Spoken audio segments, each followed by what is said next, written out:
Every now and then, being untutored can be an intellectual asset. This is a quote from Kate Raworth, author of Non-Economics, the 2017 bestseller about rethinking 21st century economics for a more sustainable future. But I'm not here to talk about donut economics, at least not today. Today, I'm here to talk about the profound nature of the statement, being untutored can be an intellectual asset. And I'm going to argue that being untutored is an intellectual asset. Not that it could be, but that it is. This past year and a half in Japan has made me dreadfully aware of just how close-minded I am. Just how close-minded of an adult that I am. I've always prided myself on my openness and empathy, my ability to be available, honest, and genuine, all the while being trapped in mindsets that are exclusionary in nature. One thing that I also know is that this is also true for most of us. I'm not unique. It's a part of our human nature to seek safety and security and to feel comfortable and confident in our environments. Think of Maslow's hierarchy of needs, where safety and security is the second most basic human need,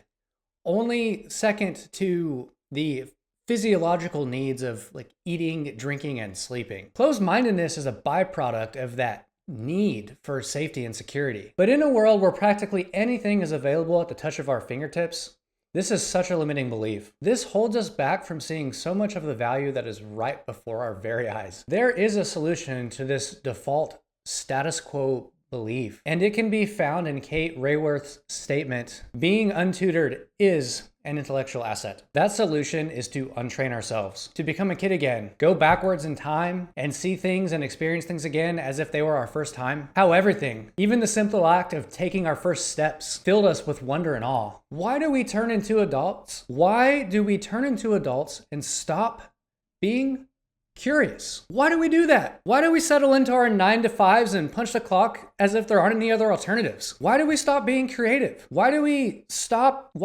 experiencing the joy in simple things? It's all because we make the choice to be that way. We make an agreement to ourselves and to others that that's just the way things are, and that there isn't any other way. And we demonize and ostracize those who don't accept it. We label them as weird or outcast.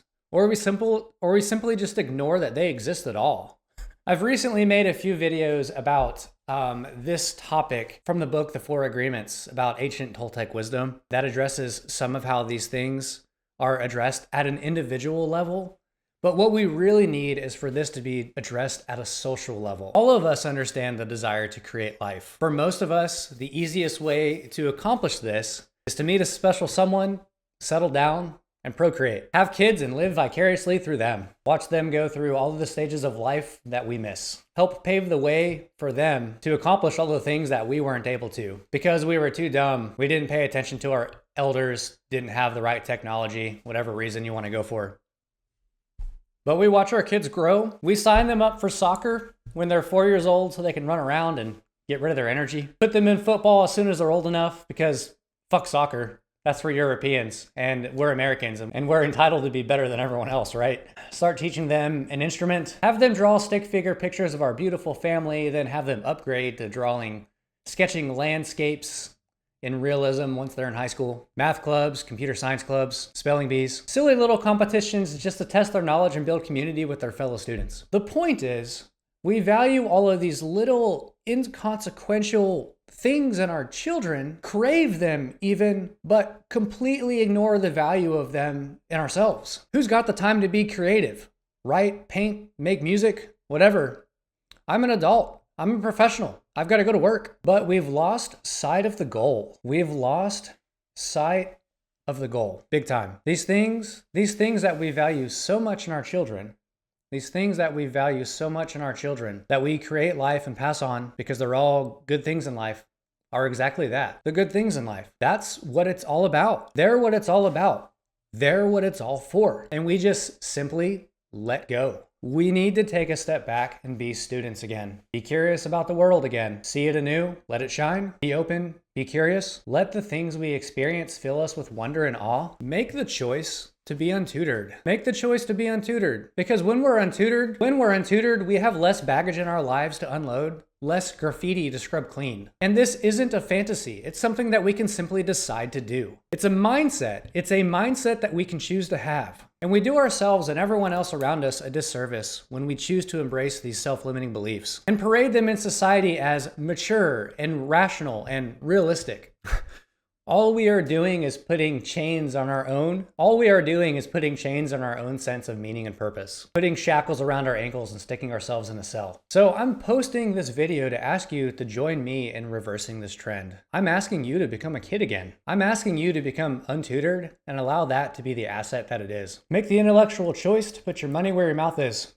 Talk the talk and walk the walk. And with that, I'll end this video and let you go on about your day. What do you think about the idea that being untutored is an intellectual asset? What do you think about the ideas that I spoke about in this video?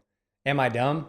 Am I a nutcase? Did something I say resonate with you? Let me know in the comments below. And please like and subscribe. I'm posting weekly videos about thoughtful, meaningful content related, usually related to like personal development, mental health, habit building, that kind of thing. Sometimes I post videos about books and current events as well.